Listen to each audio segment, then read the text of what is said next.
The story of Adam and Eve, the first human choices in the fall from paradise. In the beginning, when God created the heavens and the earth, there were no plants or trees on the earth because it hadn't rained yet, and there was no one to take care of the land.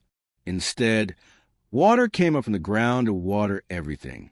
God then formed the first man, Adam, from the dust of the earth, breathing life into him, and he became a living person.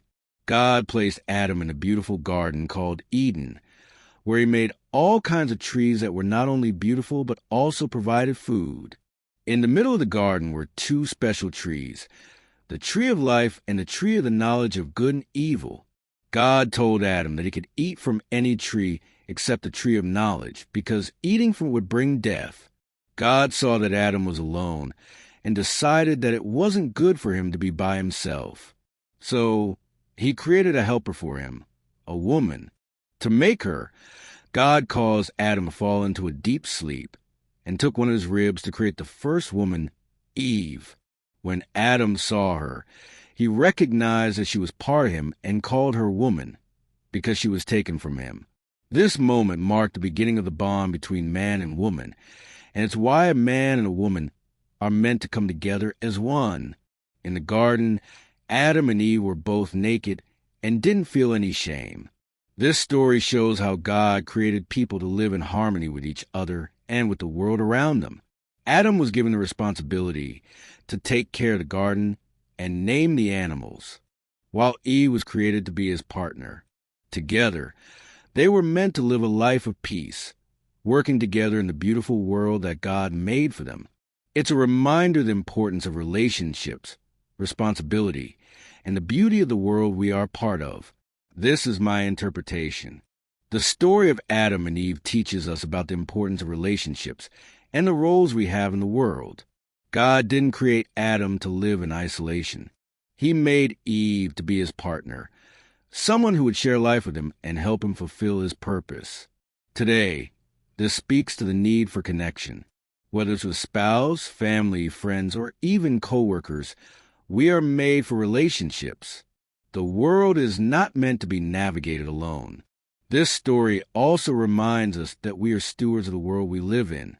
God entrusted Adam with the responsibility of taking care of the Garden of Eden, showing us that we, too, are meant to care for the planet and the resources it provides.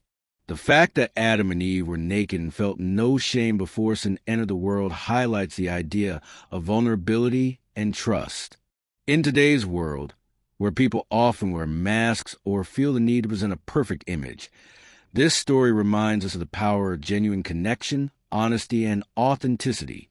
We don't have to hide who we are. We can be vulnerable with those we trust and be accepted as we are. This is essential in building healthy relationships, both with others and with ourselves. In our modern world, it's easy to get caught up in doing everything ourselves or thinking we can handle things on our own. Just like Adam, we might sometimes feel like we're meant to carry the weight of the world by ourselves.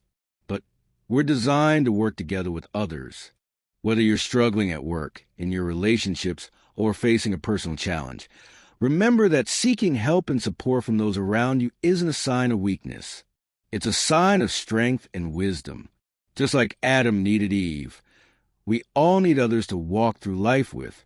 Another key takeaway from this story is our responsibility to care for the world around us. In a time when environmental concerns are rising, we are reminded that taking care of the earth is part of our purpose. Small actions like reducing waste, conserving water, or supporting sustainable practices can have a big impact. The creation story encourages us to be stewards of the environment, ensuring that future generations can also enjoy the beauty of the world God created. We can contribute to this cause in our own way, whether by making conscious choices in our daily lives or advocating for better environmental practices. As you move forward today, consider the relationships in your life. Are there people you can reach out to for support, collaboration, or simply to build a stronger bond? Take a moment to connect with someone who matters to you, whether it's a partner, a friend, or a family member. In the fast-paced world we live in, we often forget the value of quality time with others. Strengthen these bonds and remember that we were never meant to walk this journey alone. Also, think about the world around you. What small changes can you make to care for the earth? Whether it's reducing plastic use, planting a tree, or simply being mindful of the resources you consume, every little bit helps. Just like Adam had the responsibility to take care of the garden, we have a duty to protect the planet for future generations. Start today with one simple action that supports the environment and encourage others to do the same. Thank you for joining me today in exploring the timeless story of Adam and Eve. Remember, we were created for connection and to care for the world around us. Take time to nurture the relationships that matter, and don't forget your role as a steward of the planet. I hope you'll come back next time to dive deeper into more lessons from the Bible that are relevant in today's world. Until then, take care, and I look forward to speaking with you again soon.